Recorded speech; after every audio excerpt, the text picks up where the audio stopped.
Call this meeting back in order. Next item is consent agenda. Mayor, I move we accept the consent agenda. I have a motion on the rest for the consent agenda. Do I have a second? Second. Second on the Bateman. Any discussion? Seeing none, all in favor, please say aye. Aye. All opposed, same sign.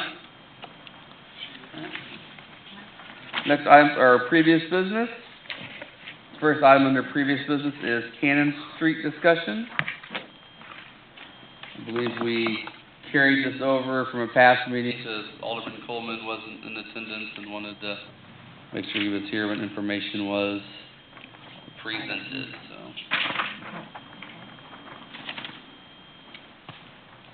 No, he's passing out.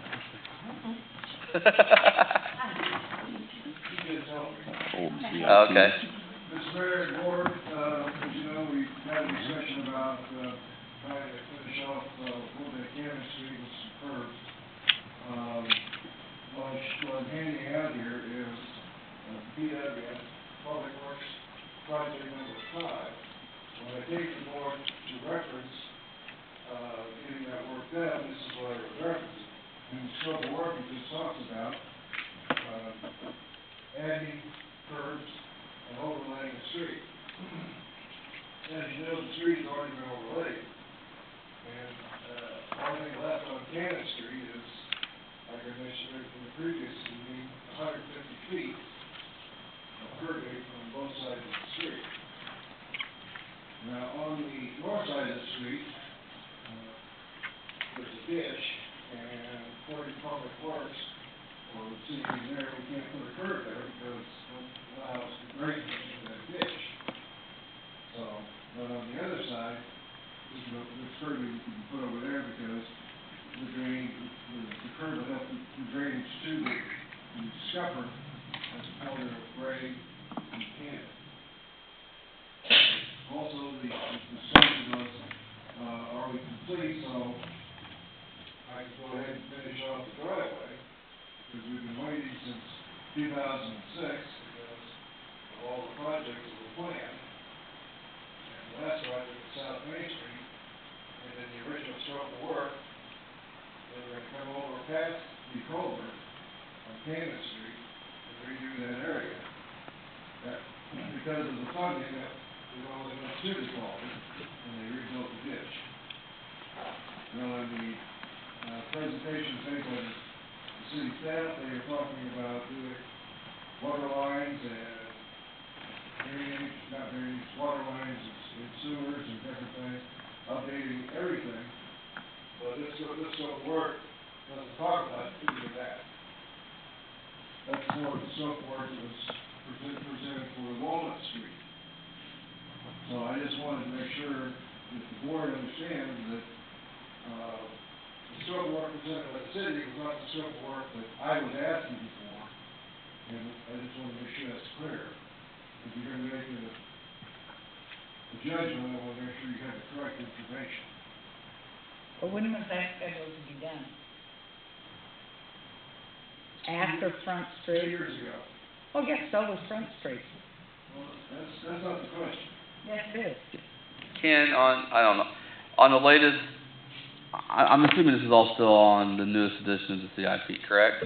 Yeah, if you remember last year, what we ended up doing was we had money in transportation, and we came to the board with some different ideas on what could be done. You know, do we try to do just a little section of a roadway and do everything, curb, gutter, water lines, or do we go a different route and try to do the most good for that amount of money?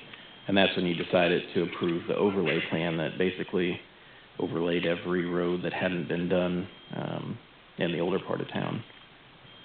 And so that's where we are. That as far as the CIP, the next phase that was in there would have been 2B, which would be Front Street, and that's the one we got part of the way through, most of the way through with design and property acquisitions, and then the funding wasn't there with that. In the current CIP, they're all shown, all the remaining downtown projects are shown as not even in the 5-year plan, it's like the beyond.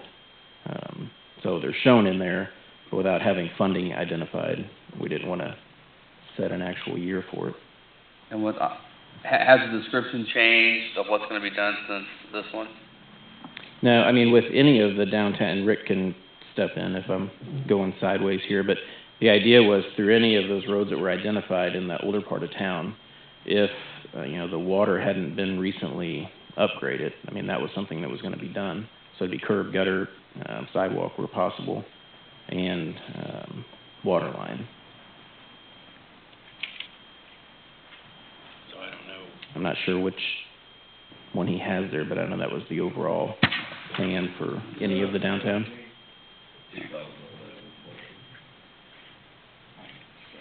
As this just talks about the mill and overlay, and then, curb and gutter improvements.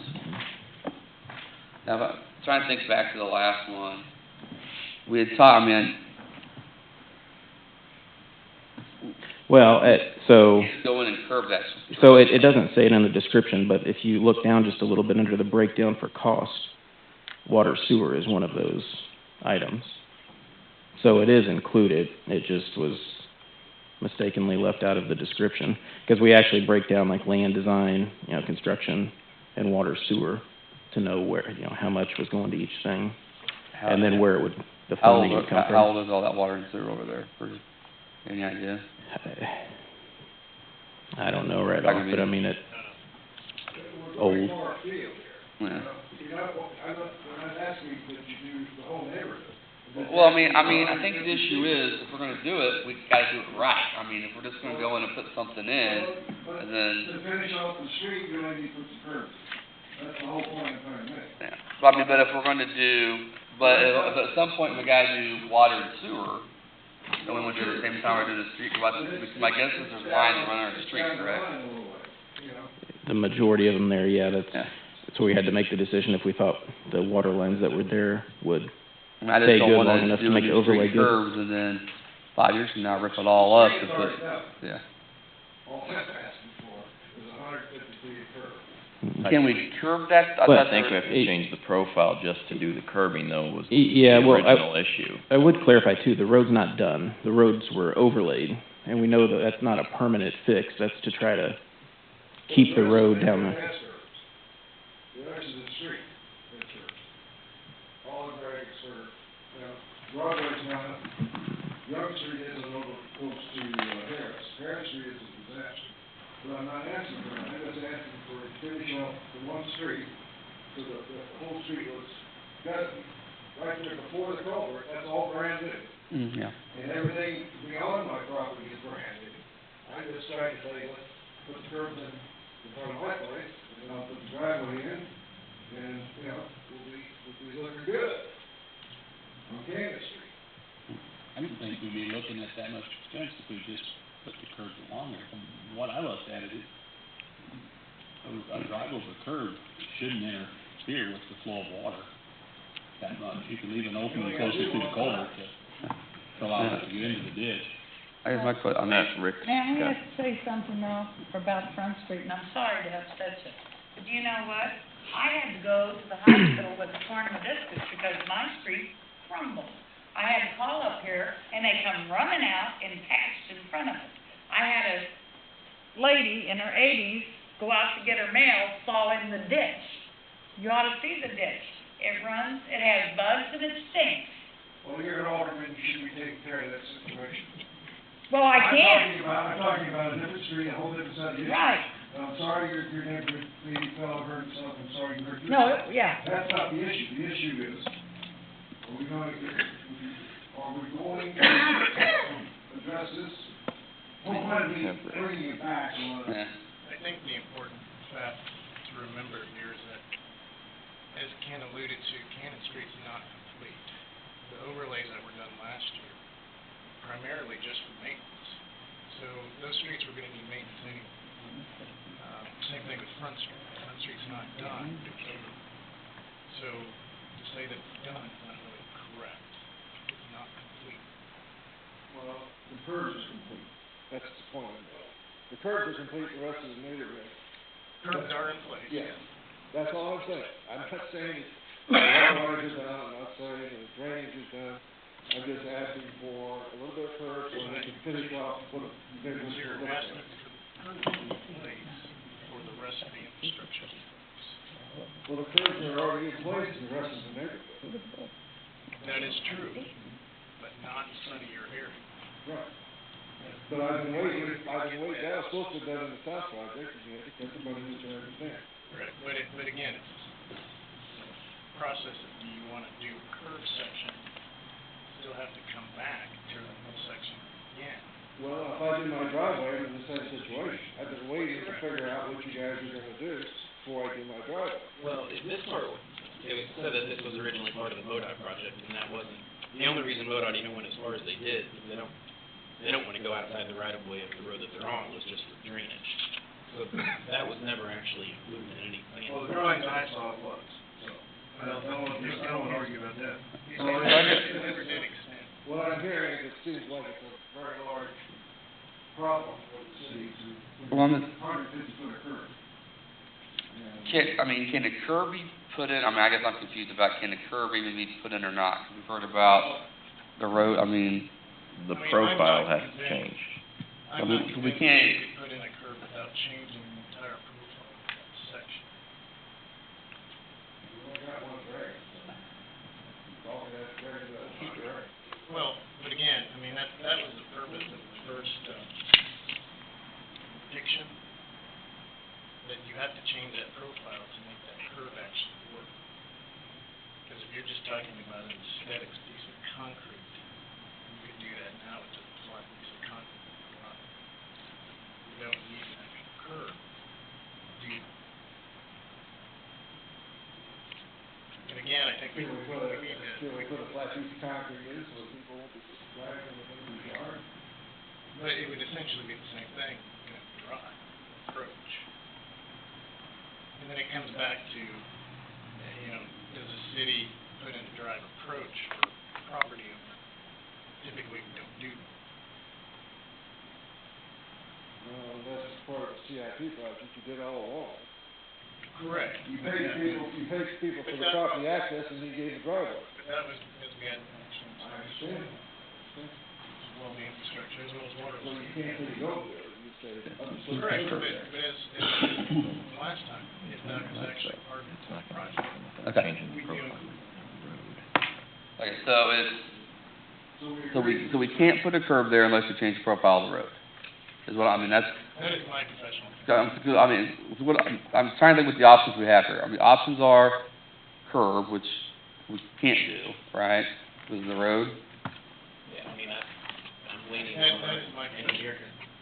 Okay. And the other option would be then concrete approach. That's something that it could be, as a property owner, that could be done anytime. That it's not gonna have a bearing on anything else that would happen. That doesn't, part of the problem we're having is parking in the yards, that doesn't eliminate that issue. We don't No. have an option to eliminate parking in the yards. Well, it could be signed. I mean, they're parking in the grass. They're not supposed to do that. I mean, that could just be an enforcement issue. I mean, I think. We've seen on Walnut, curbs don't necessarily stop somebody from parking on the grass. We still have to go out and, stop them.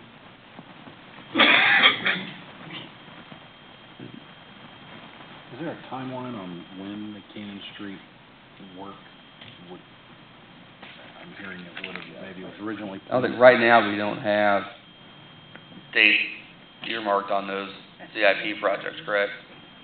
Correct, yeah, I mean, it's all dependent on. They're relying on reimbursement from redevelopment on the corners to do that, yeah, so we don't know when that money will be built up enough to do those.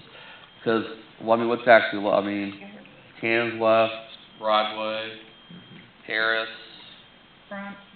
Front. Was Young getting anything done that it's, Yeah, I mean, every road was All those included lines. in there, and they're kinda all lumped together? Because on here even, because there's still South and, 3 phases? I think we're on Is it. there 3 phases left? 4? Yeah.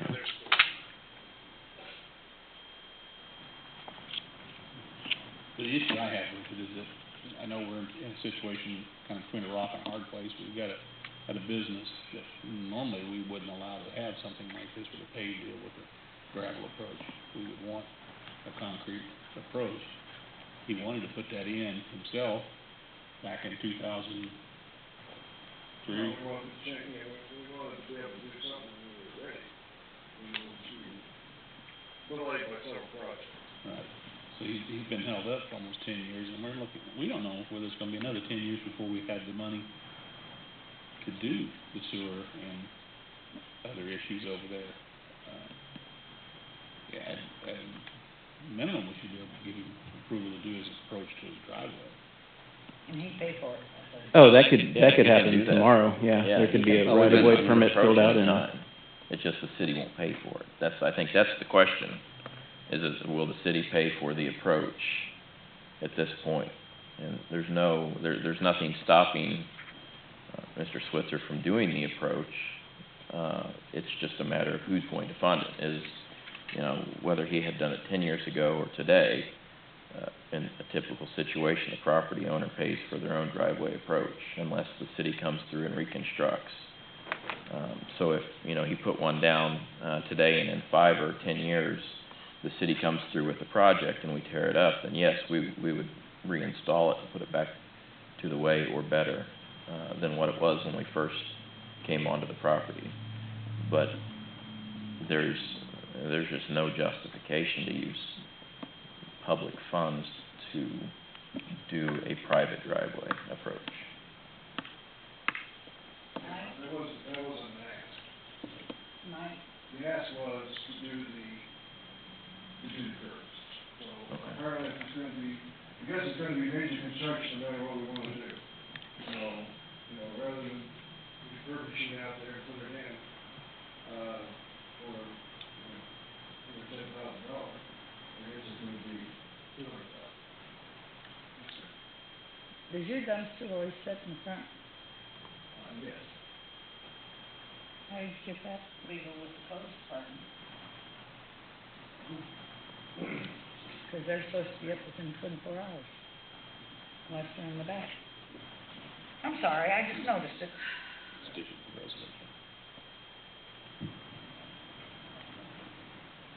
So They live there.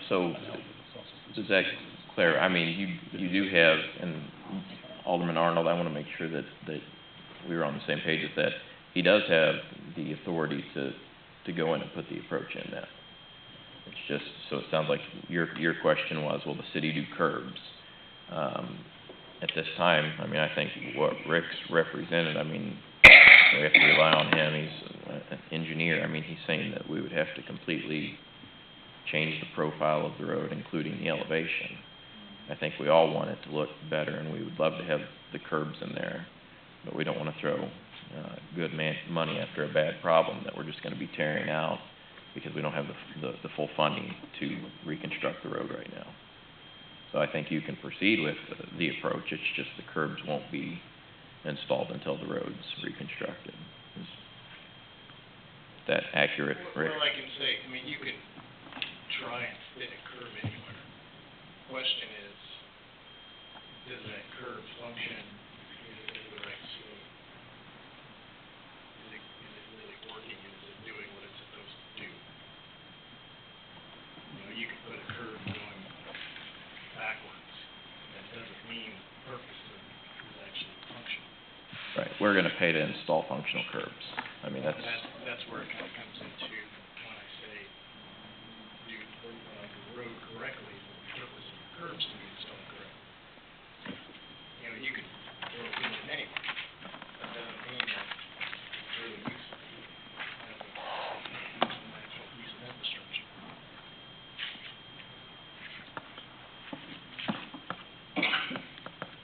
Either way you put it in on the south side of the street, it's very good. Ditch you one end and there's a start with the other. So, unless you go uphill on both ends, then you're gonna burn. But I understand. So,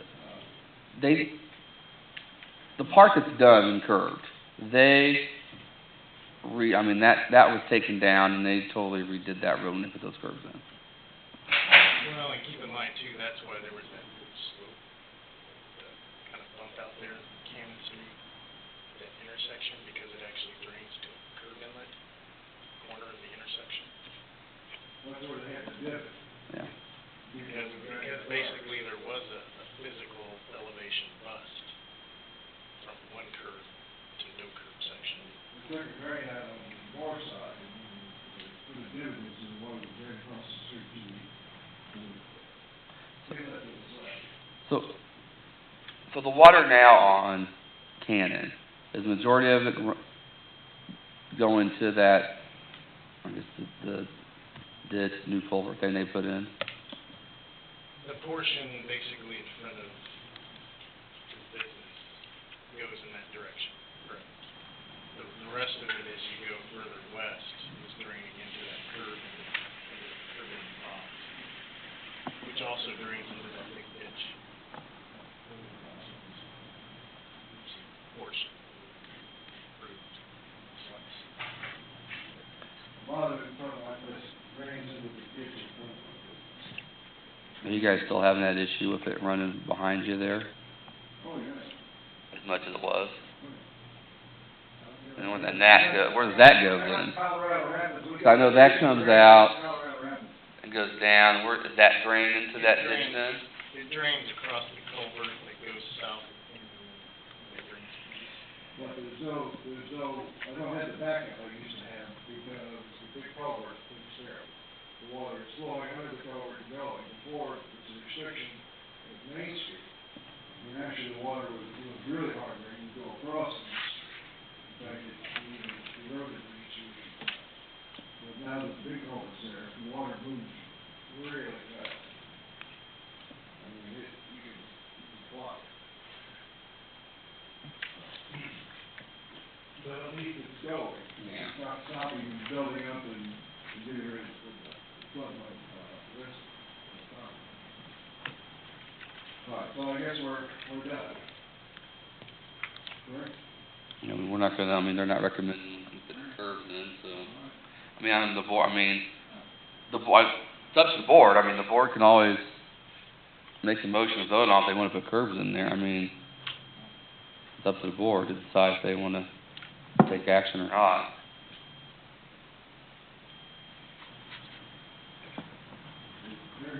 Right.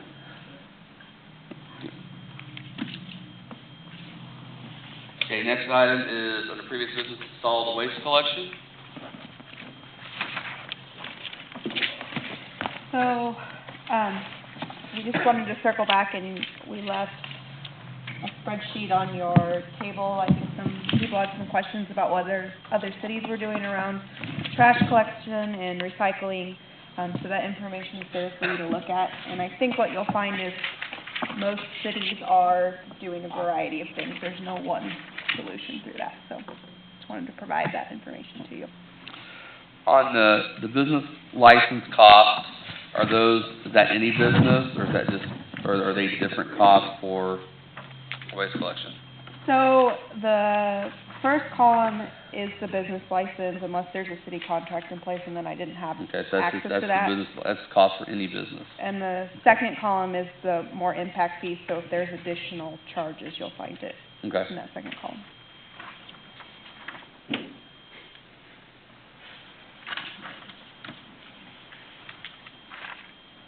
Anyone have any questions regarding this?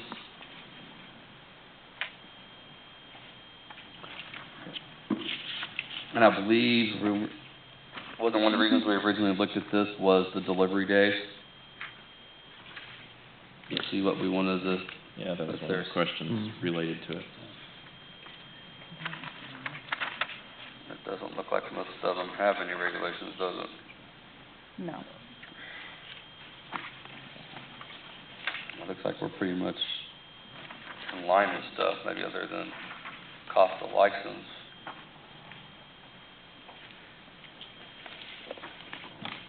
Okay. Any questions or comments regarding that? Okay. Okay, so no more previous business, move on to new business. First item under new business is request to approve 2017-2018 liquor licenses. We have the businesses listed there.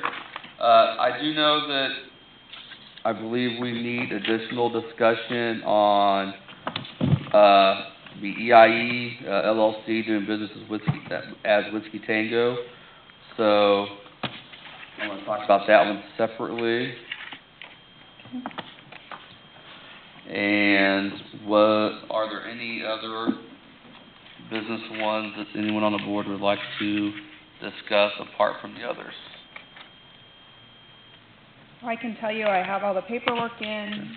Chief has, the ones we're discussing, Chief has approved, and then they will still be asked, as usual, to submit their state and county license once they receive those, if they haven't already done that. Okay.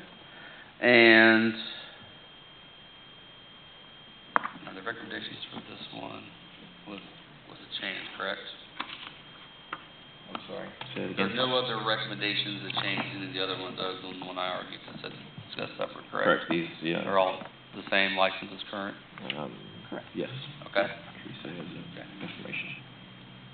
And do I have to have two reads on these or just one? Just one. Okay.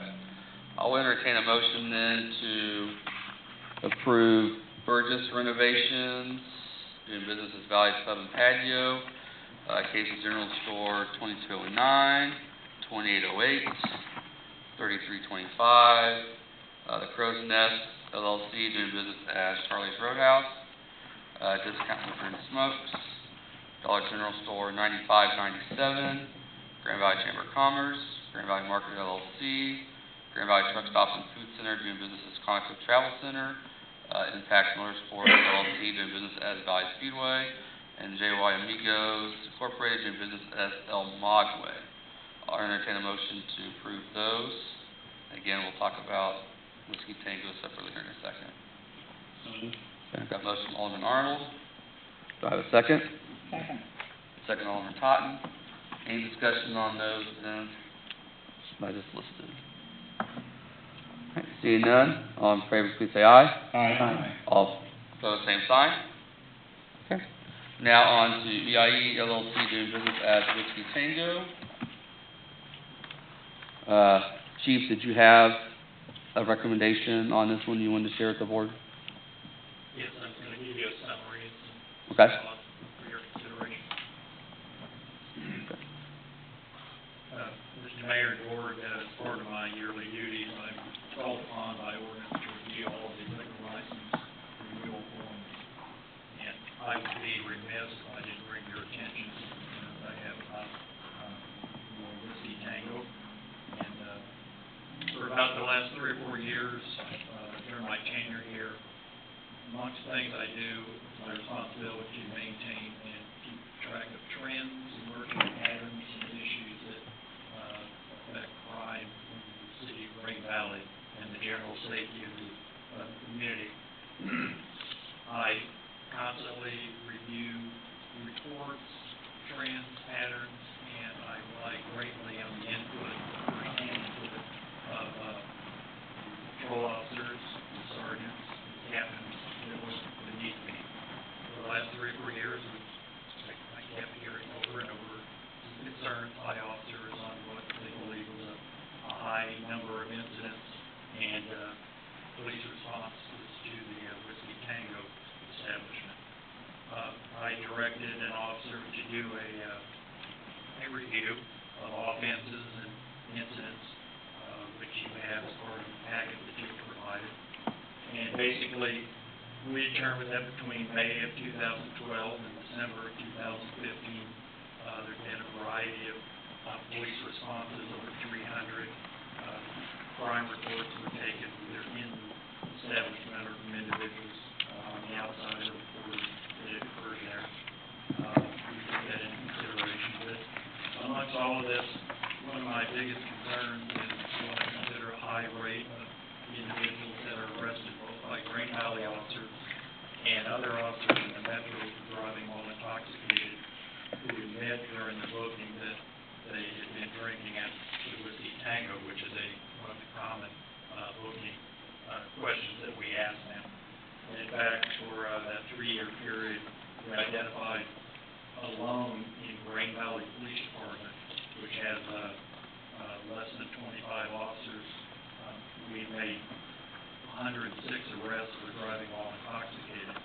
I expanded my request to Troop A of the Missouri Highway Patrol, and they also conducted a search in that same time period.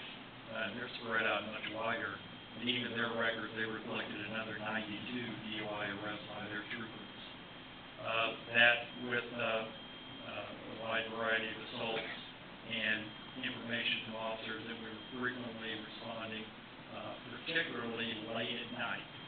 And the key issue here is the problems that seem to be occurring immediately after 1 a.m. So I, again, rely on my officers and the input. And in March of 2016, I reached out to Sean Brown at Whiskey Tango, and he was glad to come in. And myself and Captain James Beal and Captain Jeff Palachek, we had a very candid conversation. And I expressed my concerns to Mr. Brown, and I advised him of some of the statistical data that we gathered for 3 years, which was a very high rate of criminal activity and incidents. And again, one of my biggest concerns was a high number of extremely intoxicated people that were leaving that establishment night after night, many of them showing up in arrest for incidents when we're called upon to remove them from the area, and those that are being arrested around the metro for driving while intoxicated. Mr. Brown was receptive, but he said he was very surprised at that data and so forth. And we talked at length. I expressed concerns about not closely monitoring the activity of his bouncer staff or security staff, and that oftentimes things got out of hand and officers were called in to handle situations, and it was putting at that time, it continued to put a great strain on our department, because as most of you know, on any given evening, at the maximum, we have 3 patrol officers and a sergeant, and being shorthanded the last year and a half, sometimes we're down to 3 officers. So when they're out of service handling arrests and DUIs and so forth, that minimizes the protection we can give the rest of the city. I'm not naive. I've been in police work long enough, and I reiterate to Mr. Brown, who I converse well with, and we understand that's the nature of the beast, that anywhere you have a bar or a liquor establishment, there's going to be occasional calls. The police is what we're supposed to do. We go in and handle those. But the numbers and the number of incidents just seem to be far beyond the norm for this location. So when we met in 2016, we specifically summarized with Mr. Brown that he's going to be responsible, which he indicated he would, in getting a better handle on the activities at his establishment. Another concern had been we were making too many calls there, dealing with people that were still inside the establishment after 3 a.m., which is outside the parameters of the license itself. And we talked about that, and I made it clear that I had confidence that the situation would be resolved. But if it didn't in the next year, I would be remiss in my duties if I didn't advise you, at least in your consideration for licensing, that I told him that I would recommend perhaps they look hard at the 3 o'clock license. So that brings us up to current and problems based on my officers and the reports that and the data we assembled is all contained in the packet that you have. The past year, the past 15 months, we have made another 36 DUI arrests. Highway Patrol has made another 52. So that brings, just for those 2 agencies, in about the last 5 years, 286 individuals that admit coming out of the Whiskey Tango who have been found to be legally intoxicated. I would add that that is only the data from Green Valley Police and Troop A Highway Patrol. If I had the time to reach out to all the other neighboring jurisdictions, Blue Springs, Lee Summit, Independence. I'm quite sure if they went through their records, they would add others. So I'm very concerned that the number of intoxicated people that are out here on our public streets and highways just adds an additional threat to the safety of all involved. We also talked to Mr. Brown about the high propensity of problems and fights and intoxicated parties that police were called upon to handle after 1 o'clock. And we indicated that some of the bar staff apparently was not being diligent in screening people because we were getting more and more calls of individuals on the premises highly intoxicated in possession of firearms. Now, of course, Missouri state law changed this January 1st, so now there's much less restrictions on individuals carrying concealed firearms. But when they're in an establishment where it's posted no firearms inside, and then people are becoming extremely intoxicated, that just is a disaster for some grave issues that I'd like to avoid. We did another search and found that the majority of police calls to the Whiskey Tango have been between 1 a.m. and 3:30 a.m. Now, prior to speaking with Mr. Brown in March of 2016, the calls that we were making up there after 1 o'clock, 63% of them, all the calls to Tango were after 1 a.m. After we spoke to him and asked for a little more diligence on the activities there, we ran the numbers again, and now that's increased for the last 15 months. Now 81% of calls that we make to the Whiskey Tango occur after 1 a.m. This puts an additional strain on our neighboring agencies, because when we are out of service or need additional assistance, it's not uncommon on large-scale incidents where we're out of service that causes the need for Oak Grove to leave the city and handle calls here, as well as Jackson County Sheriff or Buckner, and likewise. We also put occasional strain on the Central Jackson County Fire Protection District, because it's not uncommon on busy nights when we take intoxicated or belligerent people into custody, they get into the detention unit and they suddenly decide that they're injured or ill, so then we're able to call for medical attention and transport people to the hospital from time to time. So those have continued to be concerns. My concerns are very much for the citizenry of Green Valley, and especially for the police officers here, because yes, it's part of police work, and there's going to be, you're going to get hurt and so forth. To illustrate the problem with the escalation of problems after 1 a.m., we documented in the last 5 years 7 different assaults on Green Valley police officers that all occurred at the Whiskey Tango. In each incident, there was officers attempting to subdue or fight a belligerent, intoxicated person or persons. And of those 7 incidents, it's noteworthy the times of those events: 3:18 a.m., 1:50 a.m., 12:52 a.m., 2:24 a.m., 3:14 a.m., 3:21 a.m., 3:27 a.m. Thankfully, none of these officers have been seriously or gravely injured, and I just want to bring that to your attention for your consideration. It would be my opinion, if I'm asked, would I renew the Class M 3 o'clock license? Would be my recommendation, no. I will, however, submit this information to you and allow you to make your decision, and regardless of what that decision is, your police department will carry on our duties. We will continue to do what's necessary to serve the community, and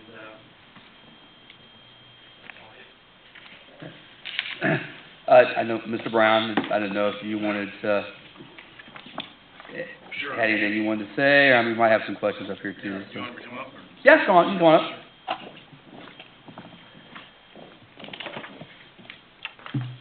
I don't know, but this is John Brown, he's the owner of Whiskey Tango, for those of you who may not know. Business in Green Valley. Yeah.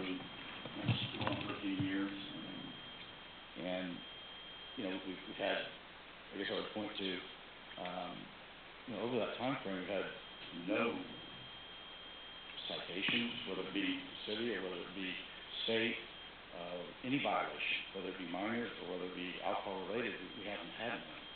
This is certainly some information that I think is, it's hard to follow, but I'm wondering, there's all of these calls after 3 o'clock, and I'm assured that they're not inside the Whiskey Tango. I guess they're in the parking lot.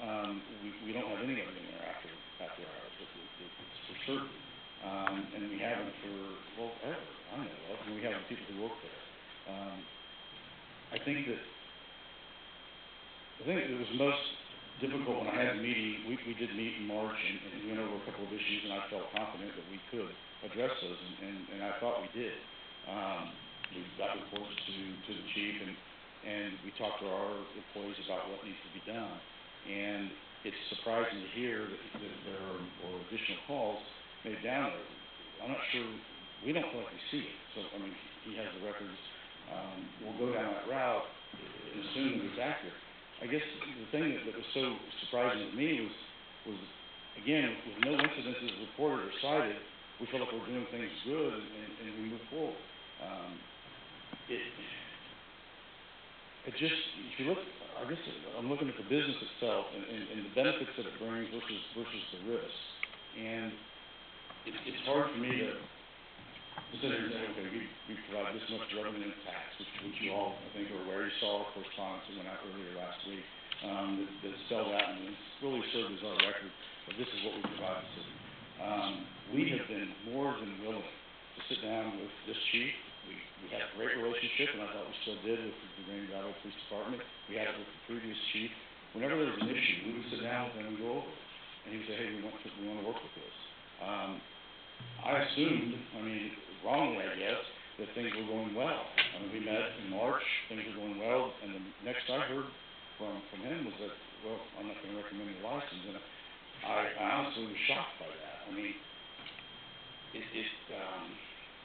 I'm trying to understand, too, the reason that is we look at numbers, and he spoke to the numbers of DWIs, and in our meeting, he said that they were up as versus other cities, and up in numbers. My biggest problem is how it's come about, because it seems arbitrary in that he says there's too many DWIs. Okay, well, what is too many? What is the number it should be? I don't know. He spoke about, too, about people being too intoxicated, and stuff. Again, I don't really know how you judge that. If they're driving, certainly, if they're above the legal limit, that's fine. But other than that, I mean, we are very adamant. After that meeting we went back and had a meeting with our security staff and everybody who serves. And in that meeting, we brought out our employee rules and we went over. This is what we want to prevent when it comes to intoxicated, meaning overserved. We followed it, and we honestly do not find many people that are too intoxicated. We catch a few. We take them up front. We make sure they get home safely. We find their rides. So in that sense, I feel like we were doing what he asked. And to hear that it's worse is just, for me, it's hard to judge what's intoxicated. We feel like we're watching people and make sure that they're not overserved. We cannot catch everybody. There's no way. We're not perfect, but we are always open to work with the police department. If they have other suggestions, and we take them and we run with them. We do. And you know, the other thing I guess we looked at was community reality, some number that's not arbitrary. What should we shoot for? How do we do that? You know, give us some suggestions. You know, we have 3 different cab companies that sit there, you know, Friday and Saturday night that wait and Uber, and we can use those as well. And they're within 5 or 10 minutes. So we're trying to prevent that DWI as much as possible. I guess moving forward with them is when you look at, we met in March. I think things are going well. And I'm somebody who's there every single weekend. It's not like I take off or I'm not there working. I'm actually there. And even during the week I'm there. So it seems to be some type of a disconnect in what we're seeing versus what they are seeing, I suppose.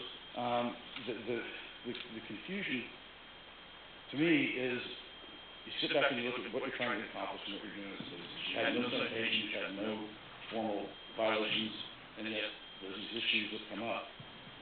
I know the number of DWIs, again, that we spoke about.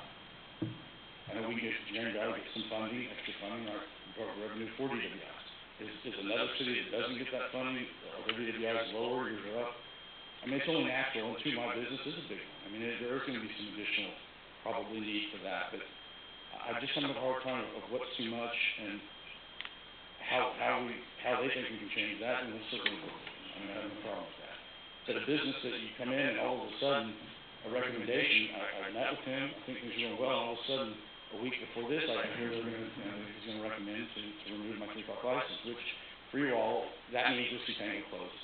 That means it shuts its door, goes out of business. So, with that, it seems to me that the punishment, if you will, is awfully great for what, I guess the crime is that he's suggesting. You know, too, this is a tough subject to talk about. I mean, I don't want it to come across as being any disrespect to the chief or any police officer, because I'm not that person. But I feel like there's some issues here that at least need to be looked at from the standpoint of let's verify this exactly what's going on. Along the same lines is so you vote, right, and we lose it, so we go out of business. So I mean, that's huge. I mean, you're looking at 60+ employees. That, tomorrow, within a week or so, they're out of jobs. I mean, that's significant revenue.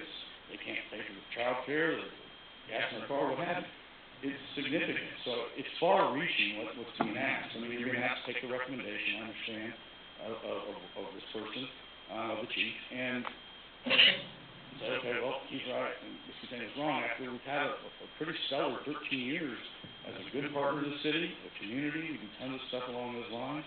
So I just would hope that you would carefully consider, and whatever options there are, is not put a business out of business, essentially, on a recommendation. It's a tough one. I mean, I don't think the chief has ever been to my business on a Saturday or Friday, early or late. So I understand that recommendation is coming from his officers, some of them, and again, it's very clear and has been that there are officers that don't like Whiskey Tango, okay? They're verbal about it, we know it, we talk to them, we know who they are, and that's unfortunate, we try not to have any issues, but about gun violence, I don't know, I believe there's never been a gun in Whiskey Tango. He suggested we wand folks, get a metal detector, we did that. We do every single person that goes through there. I've not known of a gun ever being in there. Certainly we don't brandish one, but we really feel like we prevent that and do a good job of it. As far as any other violence, I don't know if any weapons have ever been used. And as far as fights, they're down considerably. In fact, they're really not that prevalent. The other thing is I try to understand from the officer's standpoint, what is it that's so bad? I mean, you're coming down to Whiskey Tango, 99% of the time, literally, the incident is under control. We have it under control. I mean, it's not, we're not going into something that they don't know about, domestic violence, or you don't know what's in there. I mean, their officers come down, and they're literally under control. We ask them to, help out, maybe take them and be arrested, what have you. And back in that meeting as well, I think it's important that the chief said, we're not going to answer calls down there anymore. If you guys don't agree to prosecute everyone. Well, I mean, that's a tough one because they're my guests, our customers, so it's tough to do that, but we agree, and we've done that, and we've done a good job. We'll prosecute everyone. In hindsight, that certainly drives up the number of incidences that are filling up the courts, and it probably doesn't have Mr. Cook very happy. I mean, and it brings a lot of awareness out here to things that I'm not sure does us any good. But along these lines, we're always willing to try and work and do what he suggests. So we have the meeting. I think we're doing a good job. Comes up that there's no, you're not doing, you can do better. Work on this area. This is the numbers that we really want to obtain. I don't get any of that. It's just we're going to shut you down. I mean, it's far-reaching for the city. I mean, in my opinion, my gosh, the revenues are significant. I'm not for drinking and driving. I'm not for anything that along those lines. But there is a certain degree of risk versus reward, and I think also personal accountability has to be in there somewhere. we're doing a lot to prevent those things from happening. If they have suggestions on how we can do it, we're more than open to do it. I mean, we really are. And I just would hope that when you're considering everything about this, it just seems, if anything, awfully premature to just put me out of business after 13 years of quite successful doing this, and lots of community, tons of charity work, where I was boastful about it and just do it and like it. So I feel like that at least consideration is something that's less arbitrary. Hey, this is the number we want to shoot for. This is what you guys can do to help. Let's meet again and evaluate, rather than just say, you know what, that's it, we're going out of business. So the city loses hundreds of thousands in revenue a year. You know, 66 people don't have work. You know, think about too the numbers that they put forward. Just to put them in context too, you're talking about honestly less than 1/2 of 1% of the people who come to Whiskey Tank, and it's actually less than that. And listen, I'm supposed to go a little bit higher from what he said, but they're not. So it's actually less than that that have any involvement with the police department whatsoever. So you know, everybody comes in there. I mean, 9.5 right? They're fine, and they're enjoying themselves, and we bring a lot of good notoriety to the city. Country concerts, we do a lot of charity on it. So I just think there's a lot more to consider in this particular situation than looking at some numbers and saying, okay, you know, it's all that should go away. I would respectfully ask that you consider it, and hopefully there's a different option, a different way we can go. I think it's going to make us so happy and keep the city happy, of course. So, I think that's about it. Unless you have any questions for me. Yeah, a couple. Currently, what type of, I mean, you do any specific training with your bar staff and security staff right now? Well, I mean, we bring someone new on, and they'll go through the training that our two leads provide, but we don't have anything that's ongoing. Well, but you said repeatedly, I mean, all this is stuff that you're open to discuss. Okay. And the same with, I mean, I know what I'm hearing, one of the issues is you know, the after 1 a.m. crowd coming into town. Do you, well, I'm sure you do, but screen for if someone shows up intoxicated because they've been somewhere else? Most certainly. You don't even let them in, and you try to get them a safe way home at that point? If somebody comes in, they're obviously intoxicated. Yeah, they're not coming in for sure. Hopefully they'll have a driver typically with them. It doesn't happen a lot, but when it does, we make sure they have a ride. If both of them are, which doesn't happen too often, but then we'll get them a ride. I mean, we literally every weekend, we'll even pay for a couple, or as many as it needs. You know, if we get somebody else on about the money, so we pay for it. We're certainly going that direction. But yes, nobody comes into this Tango that's already smashed. I mean, we certainly try to prevent it. We're looking at them closely, as well as letting somebody leave it smashed. You just can't catch them all, but we certainly are focused on trying to, making an effort to do that and provide other ways so they can get home and so that they don't go out. Now I don't want to act like a mediator here, but I don't want to jump on with toes up here, but I mean, obviously, I don't believe the board wants, you know, to relatively take an action that, you know, possibly shut you down from what we're hearing. But at the same time, you know, we want to support our police officers and everyone here as well. So, Chief, would you be open to, and this is kind of Ryan and I talking, setting up a committee of like yourself, myself, Ryan, a couple of the police officers, Mr. Brown, to get together and have some more meetings and discuss what the issues are and to come forward with some action plans to alleviate those issues. If we did that, say, on a 6-month probation period where we don't take away the M license at this moment, and then 6 months from now come back before the board and show what progress we've made?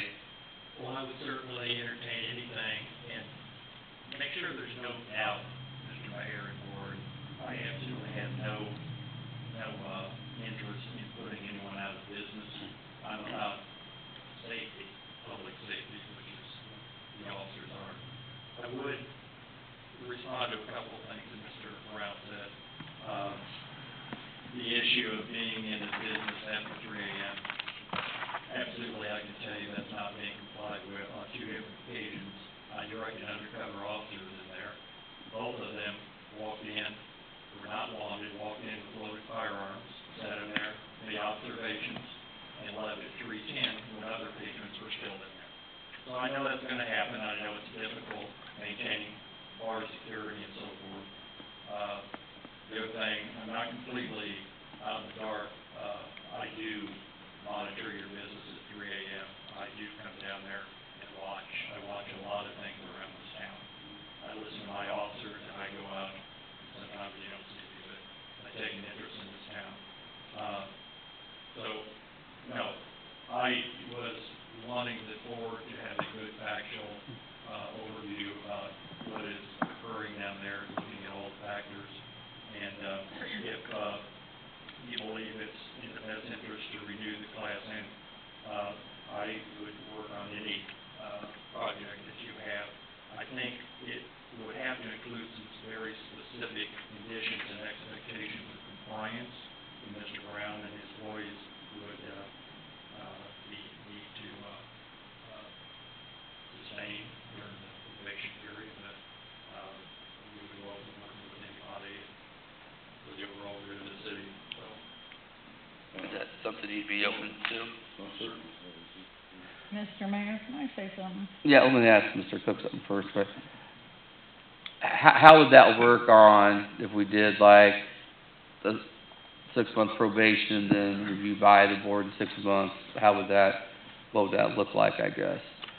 Because at that point, since it's not a regular renewal, we come back 6 months from now and we, have a laundry list of items that we haven't made progress on. At that point, you'd be looking at like full revocation of all licenses, correct? Correct. That's what you'd have to do. And the reports and the statistics that form the basis for where we are right now would be considered, as well as what happened between now and 6 months ago. But there'd have to be a clear understanding that the renewal is a conditional renewal with the idea of correcting specific violations and problems. I have one more observation, Mayor, and this is for Sean's information too. We don't expect bar owners or anyone, you're not supposed to know who's walking out the door and they are legally intoxicated and how many DUIs. I used the example of the numbers of DUIs throughout the metro area. That's a signal that shows that the level of intoxication is coming out there, and that's showing a disturbing pattern. So we don't expect you to have a guidepost about how many DUIs that we have and so forth, but it's like anything in police work, you identify clues and trends, and that's what points us to where we're at today, so. I would like to suggest a board. I would like to see a few civilians on the board. I would also. Well, I think, this issue would not be Right. Like a civilian board. I know where you're going, but. I would also like to say, I don't vote on anything unless I go running around. I would like to thank Harley because I showed up at, Charlie's Roadhouse. I don't drink alcohol. They were very receptive to everything I was told that they were to do. I watched them do it. Now, I did ask how they get cans in the driveway because it upset me. Well, she told me people clean their car out so they don't get pulled over for open containers. Well, guess what? I saw that actually happen when I went visiting Whiskey Tango. And do you know, I had to say thank you for the compliment. They had to ask for my ID. Gosh darn, when I looked 21. Anyway, by the time I got done, they won. And I saw the parking lot with the man going through. Everybody was respectful and I didn't see anything. Now, I know when there are special events, some of our people do get intoxicated. I have seen it, in establishments close to my house. And I'm sorry, Chief, I have never seen you out at my 3 o'clock when I'm running around. But. See you, Nancy. I'm not going to the north. I had come to that that conclusion, 'cause you can sit in the windows and right on there, you're a neighborhood watch, and if that's all you want, that's good. But no, I thank you for your kindness and your staff, and I do wanna thank Harley, for yours, because I asked questions, I went up and asked some of these men coming in there, where you been? And you know they tolerated me doing that, the people coming in? Well, the responses I got was, I just got off work. Well, that makes sense. Then I had one gentleman, he only had, he said, one beer, and he wasn't intoxicated. He said, I just broke up with my girlfriend after 5 years, and I just wanted to see something else. That's the responses I got, and I did do all that. And the staff put up with me. But I thank you for putting up with me.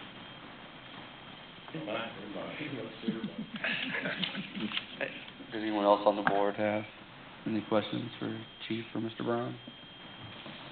Okay.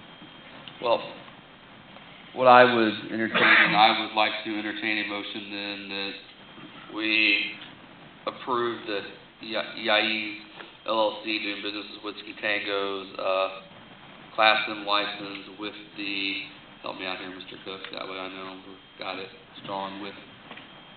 It's gotta be a conditional approval with the understanding this is 6 months Yeah. probation. So the motion will be for conditional approval with review in 6 months with, a committee being established to meet with whoever he chooses in Whiskey Tango to go over the issues and to come up with, a plan with, specific benchmarks, I guess, at that point. Is what we're Recommendations, guidelines Yeah. for compliance. Mr. Cook, just thinking practically about the way that our code reads. So it could be a conditional, approval with the review period, but practically speaking, it's gonna be a 1-year renewal, correct? Because if in 6 months they don't comply, it would be the same as any other process. We'd have to go through a revocation hearing. Absolutely. The existing ordinance doesn't have any other kind of like a conditional use permit or anything other than 1 year, but as long as the applicant licensee understands that if certain guidelines and benchmarks aren't met, that the board will then move forward with revocation. And that will be for approval, I just want to make sure I get all the licenses in here. F, G, H, I, and M. All right, I get them all? Mhm. All right, do you have any questions? Okay. Anyone, do I have a motion? So moved. Got a motion from Alderman Salmon, do I have a second? Second, Alderman Arnold. Any discussion then? Yeah, I wanna know, I personally wanna know who sets those expectations. It would be the committee that we'll have. Okay, So, so all- what happens if we approve this and Mr. Brown is agreeing to this, and then all of a sudden, we come in with these expectations and he doesn't agree with them? Because he doesn't feel that they're. Yeah, I understand. I would just say that it's gonna have to be left in the hands of the committee members, which makes it very careful on who you're gonna select for the committee. Because my concern here is there has to be a team approach on this thing, and that with the statement or the action that would happen if he doesn't meet those items, that's a major step, and I don't wanna put him into a position where he can't win. Well, it would have to be this board Yeah. would revoke the license that you're issuing tonight. You would ultimately have to decide in 6 months that, I guess, the expectations were unreal. And then you wouldn't have to revoke, it's not saying it has to be revoked in 6 months. Right. Again, I'm 100% behind you, Chief, in trying to make whatever our issues are go away. I just wanna make it to where both parties are in good shape. So, that's my only statement and only concern. Okay. And let me address that in all fairness, because I know Mr. Brown's here, his lawyer, and I know everybody's, concerned concern about what happens to a business, what happens to revenue, what happens to those kinds of things. From my side of the table, regardless of whether expectations are met, exceeded, or not, if there is a continuing pattern of DUIs and things that are going on down there, and officers with fights and officers put it in risk, then that's a separate parallel track on revocation. So it's possible that there could be some guidelines met. We've got better training, we've got liquor cards and those kinds of things. But we still have the ongoing problems, and we have an increase in DUIs coming out of there. Because those are the concerns I have from my side of the table, advising you on what action should be taken to recognize the problem. So I agree with you. You don't want to set someone up to fail, but all those good things that we try to accomplish and recommendations that this committee may make still may not be enough if there's a continuing pattern. And if officers are being called down there time after time and spending hours down there, and DUIs are increasing, and bar fights are increasing, and injuries are increasing. I've seen the same things from my side, so I don't want to mislead anybody on that. I don't think we're all going to go into the night singing Kumbaya and everything's okay. It's something that, and I'm willing to work with the mayor and the board to help as well. But recognize that I also sit on the other side as a prosecutor when I see these cases, so I have to look at it from both sides and make sure you're aware of it. You guys have any discussion on the motion? Can I be on the, committee? No, I'll figure it out. That was all. I'm shaking my head, I don't make the That was appointments. all. Sure you can, Bob, you can be on my team, whatever. We'll figure it out and see. Any other discussion on the motion? All right. Seeing none, then, all in favor to approve, please say aye. Aye. All opposed, same sign. All right. Next up then, under new business, is Pathways of Honor.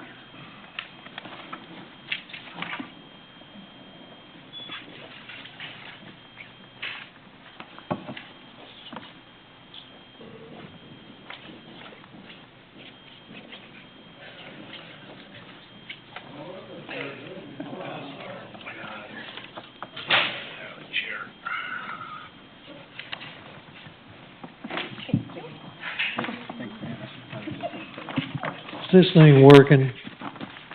Sounds like it. I have something to say. I am glad to see that Ward 1 is the anchor of this astute body. You're in good shape. This is Destiny folks right here. One is president of Pathways of Honor, or Pathways of Honor, and as you know, we're building the Veterans Tribute, Veterans Tribute in North Park. Now, we came here and made a presentation, and you guys approved putting the tribute in North Park. It was set up being on city property. We have since asked permission to move our site 120 feet, which now it's on park property. Again, it's a big issue. And we moved it because of being complied easier with the ADA requirements. So, as you know, we're up on top of the hill. If you look at your picture, this little loop right here is a hill. And we're right on top of it, about 120 feet from that little red dot there. Back to the north, where the planning is going. That's a hill, and it's hard to get people up there in wheelchairs. So we wanted to go down to the lower level set up for ADA requirements, so we would just come off the lower level onto our teaching site.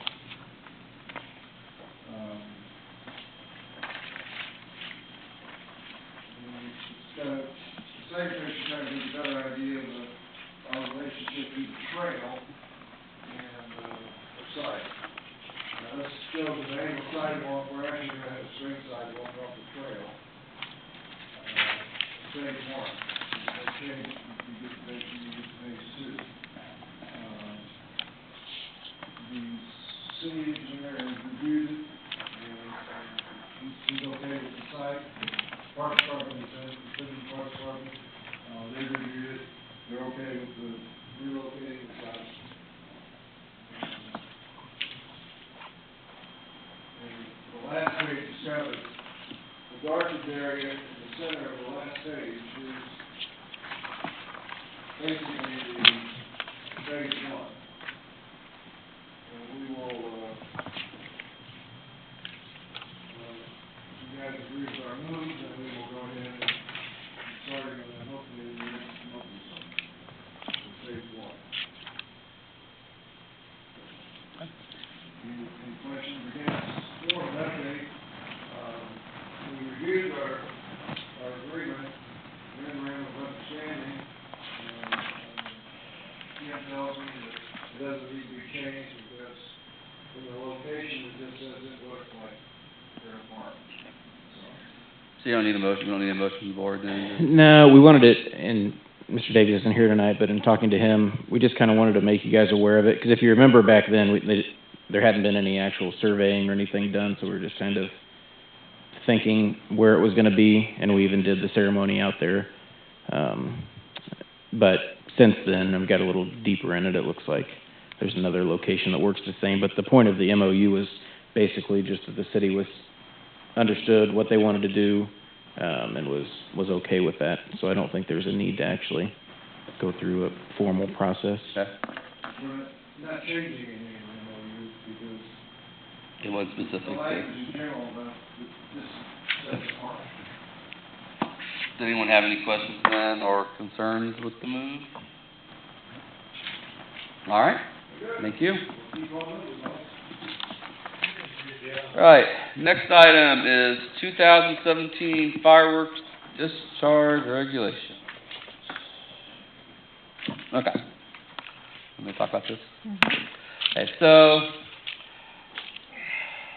this is a no-win situation is what this is.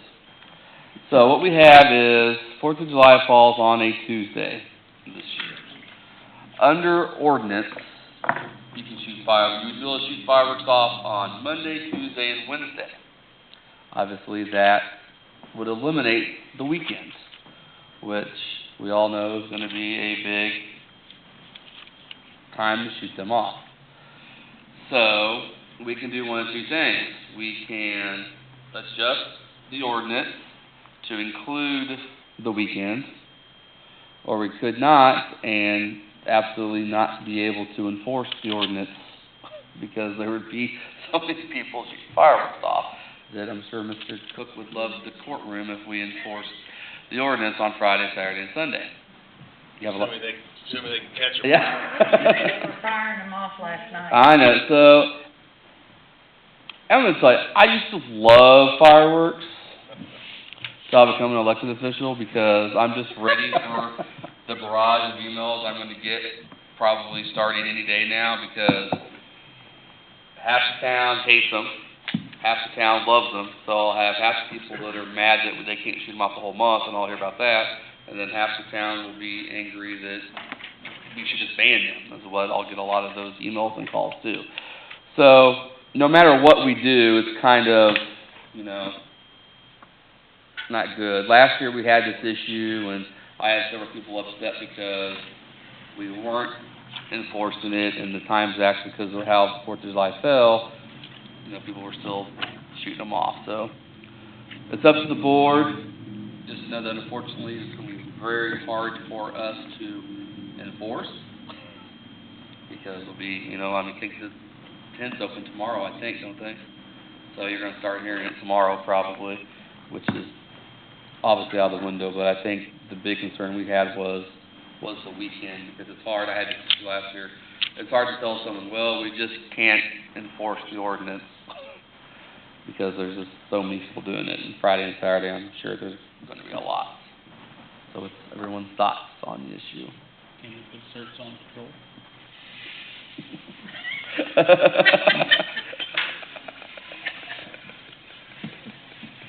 Okay, never mind.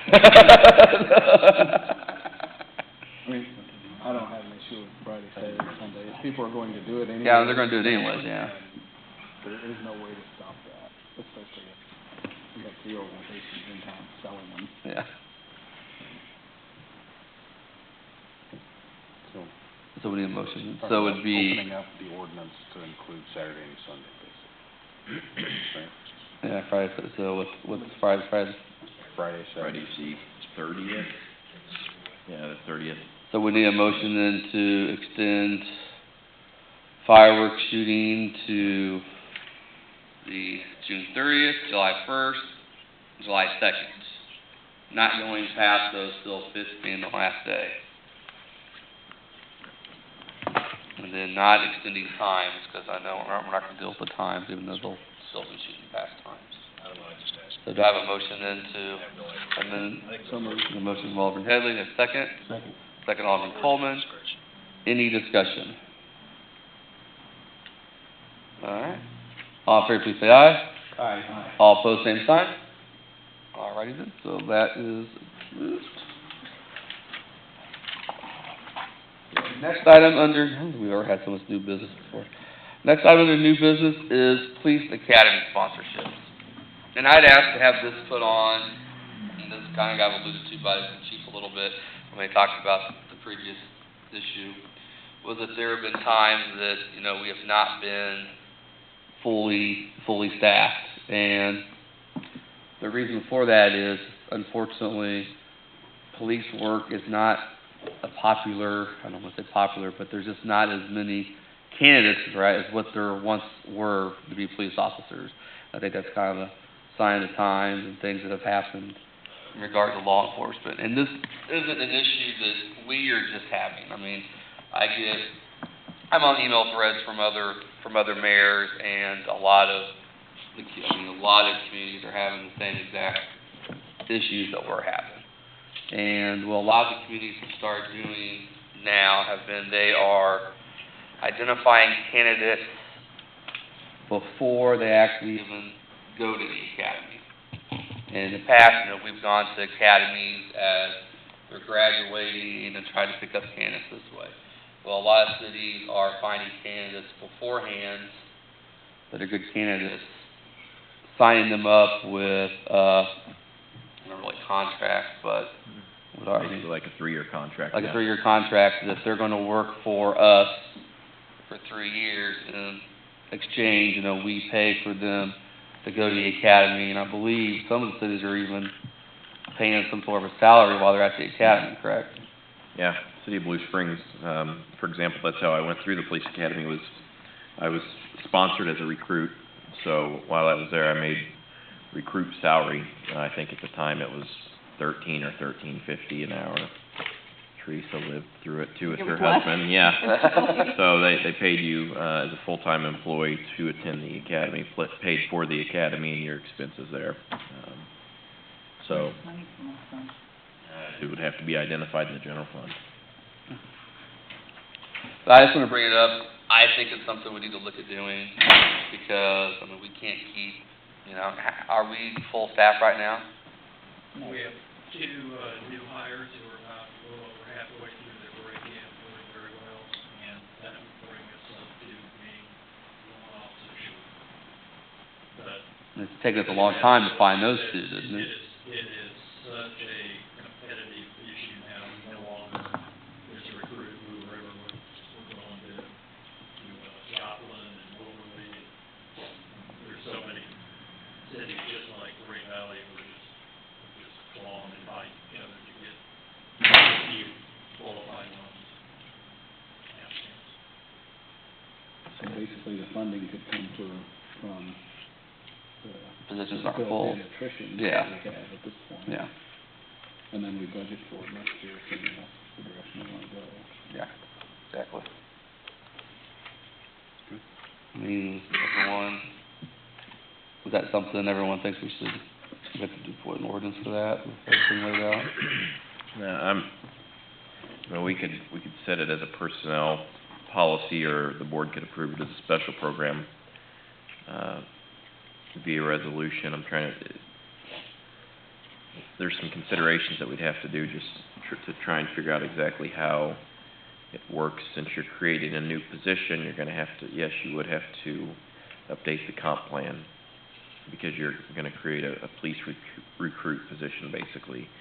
And so, through that process of updating the comp plan, you could deal with the approval of a suitable legal contract that was for a 3-year term, you know, that prorated over a 3-year term. Develop policies and procedures for the recruits, that sort of thing. So, I think we can take care of everything, and attach it to the comp plan. As long as the board is, I mean, Yeah. as long as the board wants to give you guys support to do that. Right, yeah, I think probably our next step would be to go ahead and put a plan together and come back to the board with what that plan looks like, what, who we try to target, how much it's going to cost to sponsor each recruit through the academy. And Now, when we talk 3 years, are we talking 3 years from when they officially, is the academy starting the force, or is that 3 years? 3 years from the start date on the road. Okay. I mean, is everyone okay with? Year? Huh?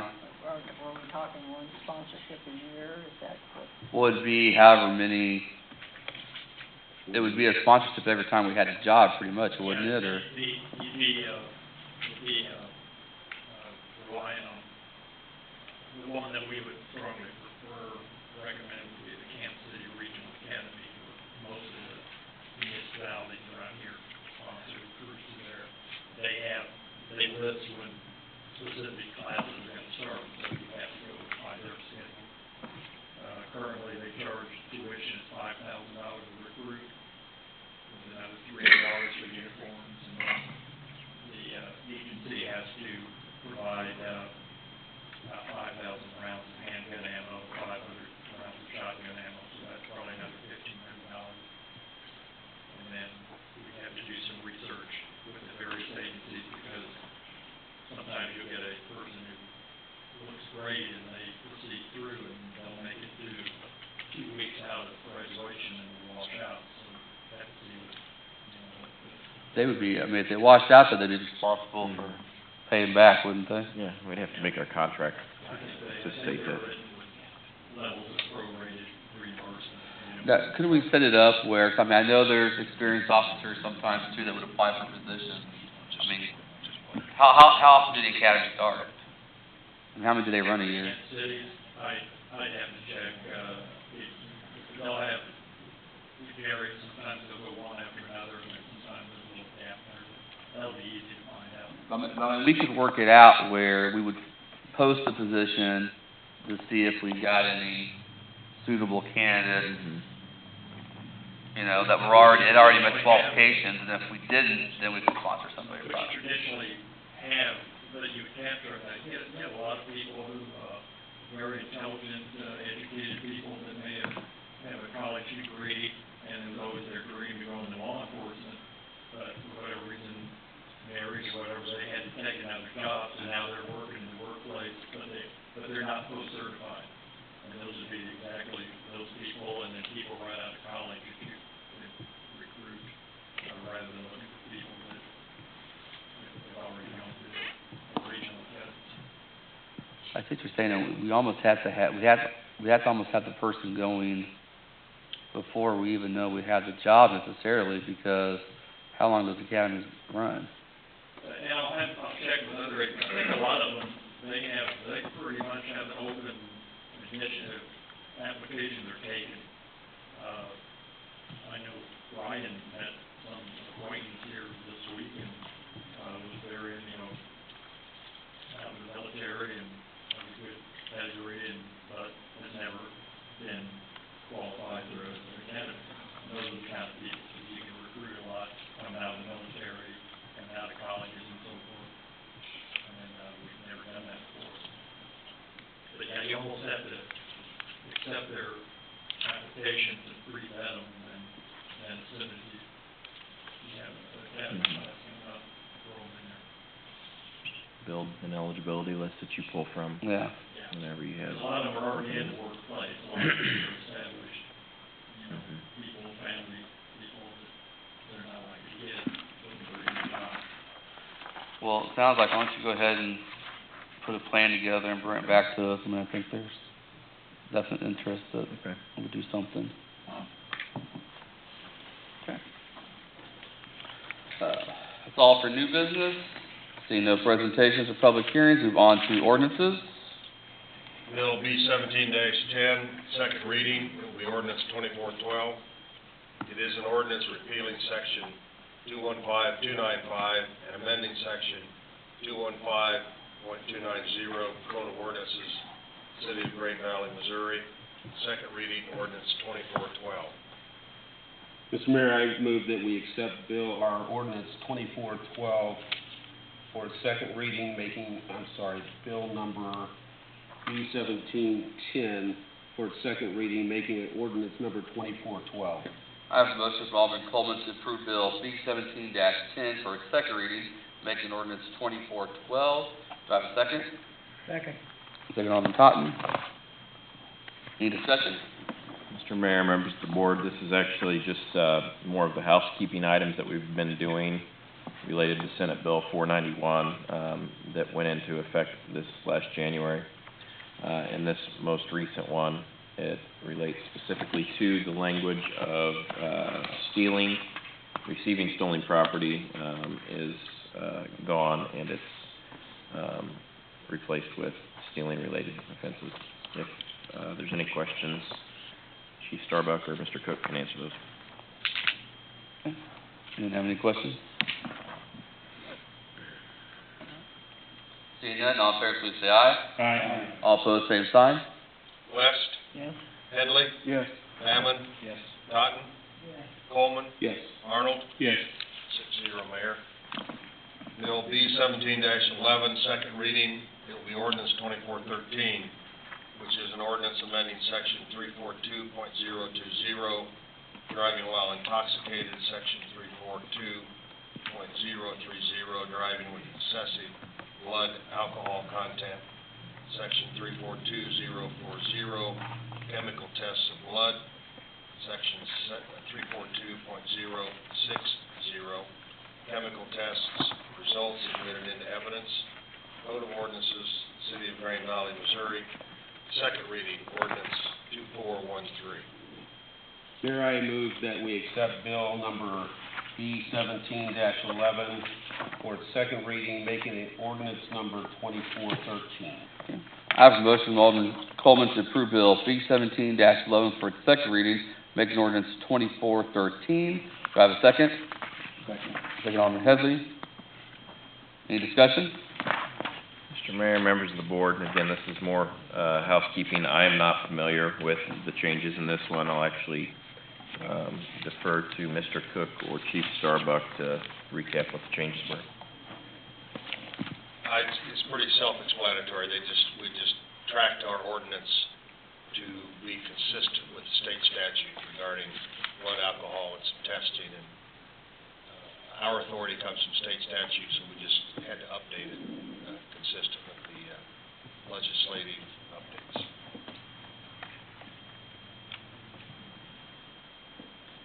Any questions? Seeing none, all in favor, please say aye. Aye. All opposed, same sign. Arnold? Yes. Hammond? Yes. Coleman? Yes. Headley? Yes. West? Totten? Yes. 6-0, Mayor. Resolution R 17-19, a resolution by the Board of Aldermen, City of Green Valley, authorizing the city administrator to purchase a Volvo mini excavator. Resolution R 17-19. I move that we accept bill number, 2414. Resolution. R 17-19. Okay, R 17-19. I was going with the other. That's right. All right, I have a motion from Alderman Totten to approve resolution R 17-19. Do I have a second? Second. Second Alderman Coleman. Any discussion? Mr. Mayor, members of the board, this piece of equipment was budgeted in the 2017 budget. It's part of the equipment replacement program that we have. I will let Mr. Arroyo describe what we're replacing. Thank you. Thank you, Mr. Mayor and board. Basically, what this machine is replacing is our current cat excavator. That excavator is 11 years old right now. It's got 2,700 hours. It's been a very good machine. There are some repairs that we're having to make on it with the hydraulics. Nothing out of the ordinary. However, it is a machine that we do heavily require for a lot of our water main breaks, sewer line repairs, etc. So we do want to make sure we have a very reliable machine. And basically, since late December, our public works crews has we've tested multiple machines. All of them have been on the state bid list, MoDOT state bid list, from Cat, Bobcat, John Deere, Volvo, Takaguchi, and Case. And basically, we've come to the conclusion that the Volvo is the best bang for our buck in terms of price, power, what it has to offer in terms of ease of repairs, cabin features, etc. And so, basically, that's what we're coming forward with this time. We're having all the buckets replaced one-to-one, so it's going to come with 3 buckets. And we also have a breaker with this one in particular. So, any questions? Anyone have any questions? Keeping the existing? It will be traded in. Important to note, Volvo actually gave us a couple of $1,000s more in terms of the trade-in than any of the others. So, right now, we're getting $18,000 in the trade-in. And that includes the buckets with it as well.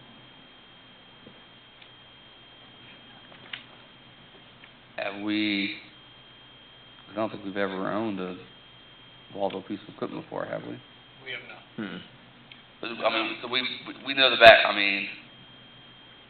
we know the background on it. I'm just saying, because there's been times before we've kind of gone off what we've had before and gotten lemons.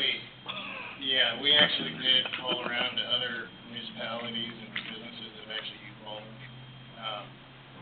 As far as the excavator is concerned, we haven't had any issues that people have reported to us on it. We've had Andrew, our mechanic, take a look at the piece of equipment. It basically uses, and I don't know the specifics about it, but the motor that it uses is a motor that is not uncommon to be worked on. According to him, the hydraulics is actually easier to repair and replace than the current cat excavator that we have. So, I feel pretty confident that it's going to be a good machine. Good, one time we got that loader. Mm-hmm. We don't want to run into that again. Not doing that again. Sure, we've done our background. All right. Any additional questions then? All right. Seeing none, all in favor, please say aye. Aye. All opposed, same sign. 6-0, Mayor. The next 2 items are resolutions R-17-20, R-17-21. They are resolutions on the Board of Aldermen, City of Green Valley, reappointing Debbie Saffel and Craig Shelton to the Green Valley Planning and Zoning Commission for 2-year terms each. Resolutions 1720 and 1721. Mayor, I move that we accept resolutions R-17-20 and R-17-21 as read. I have a motion from Alderman Arnold to approve resolutions R-17-20 and R-17-21. Do I have a second? Second. Second, Alderman Bailey. Any discussion?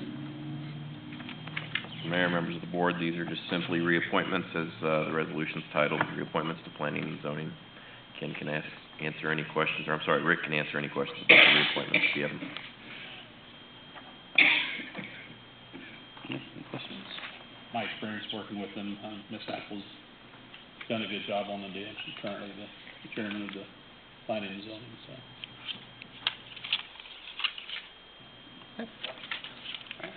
Any additional discussion?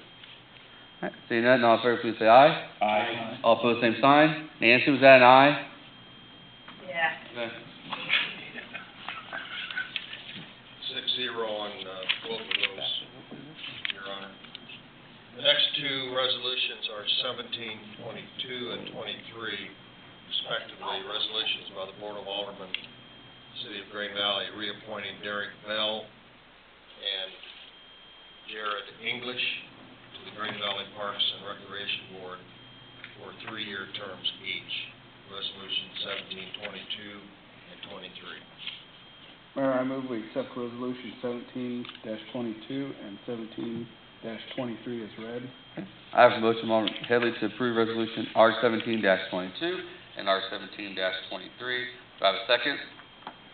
Second. Second, Alderman Coleman. Any discussion?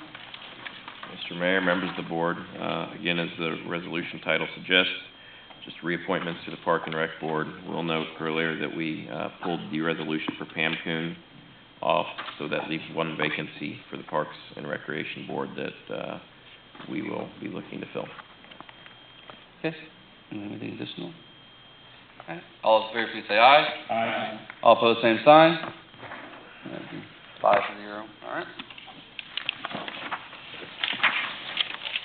Next up, City Attorney's report. Nothing to report, Your Honor, thank you. Next up, City Administrator staff report. We'll start with Mr. Arroyo. Just wanted to make sure everybody's aware of this Thursday at 5 to 7, we have our Public Works event. We'll be out here on Armstrong Park. So, rain, sleet, or shine, we'll be there. So, I haven't looked at the weather. Is it supposed to be like every 5 degrees or anything? I think I don't know what the temperature is, but I know they show some chance of showers. Normally you pick the hottest day. Yeah. Mid-80s, I think, the showers and heat. Yeah, I think the showers is probably the more, All right. but hopefully we'll avoid that. That's all I got. All right, Ms. Ozenbach. So I want to invite everyone to the 3rd annual Bright Futures Breakfast in Valley. It's on August 3rd.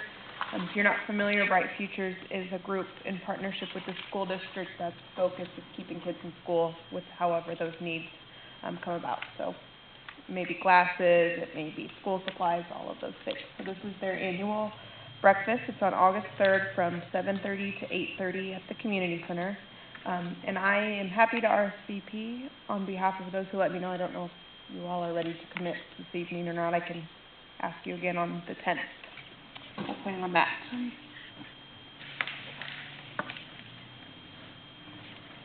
I just have two things. I want to hand out this memorandum. This is the legal opinion that I believe last board meeting that I would be giving. It's from Matt Gary, and it's related to conflict of interest between board members of the Board of Aldermen and members serving on the school board. And the short answer is what we've already talked about. I just wanted a formal written legal opinion. There is no conflict unless you stand to make a financial gain from the vote, personal financial gain. So if you have any questions about this, feel free to give me a ring. Mr. Cook or Mr. Gary will answer those. The only other item that I had is that I wanted to let the board know Kathy Bowden's mom passed away last Friday. She will be, the services will be Friday, this Friday at St. Patrick's in Sedalia. There'll be a visitation at 9 a.m. and then a mass service at 10 a.m. I will be going down there. If anyone would like to attend with me, I'll be happy to give them a ride. So, city will be sending an arrangement to Kathy and her family. So, nothing else, Mr. Mayor. Okay. Next up is Board of Aldermen reports and comments. Alderman Arnold. Alderman Cotton. Well, I don't know if this is the time, but I was wanting to bring forth that we have a board of people have for what you're talking about for the policeman's civilian board. And I'd like to see different ones connected like with the VIPs and stuff that don't have that much into police. And I think this way we can not have as much nonsense as we've had tonight. We need to have people involved. We need to go the biggest thing I hear in my old part of town, they don't see anybody from town unless they want something. I get tired of hearing that. But I would like to have a board to meet forth so that if he has something to say, we can acknowledge the police officers that do something. Give forth an extra, I want the people in our town to know them. I apologize, but I've seen, the chief lately driving down the street. I don't recall ever seeing Officer Polichek. I have seen, right now, Hedger's been running quite regularly. I do see the ones out different hours. I even had to call the, police department here a while back and tell them that the, railroad sign was down. Now tell me why someone didn't see it, the police or something. It was down for 2 days. But the gentleman on the other end of the 911 call, he told me it took 6 days, but we know it got done in 2. But I mean, I just want some connection. So you're saying like a police, like a citizen police board or something? Yeah. For, So we can interact okay. and tie. Like an advisory board, it's not Right. a decision-making board. Are there, of any other communities that have such a thing that we go to look at? Yeah, I think there's some examples out there that we could look at, public safety boards or, public safety advisory commissions, that sort of thing. I mean, there's lots of different examples. Usually cities will, have those, they may use them sometimes, have it tied to the public safety sales tax, that sort of thing. But if the board wants, we can look at the framework. Yeah, why don't you look at it and give us some examples and bring it back as new business in the future. Okay. You have anything else, Alderman Totten? No, I do apologize, but I did go out, and I'll tell you what, the most flattering thing is I haven't been asked for an ID in a long time, and that was surprising. And I was surprised that they wanted the people.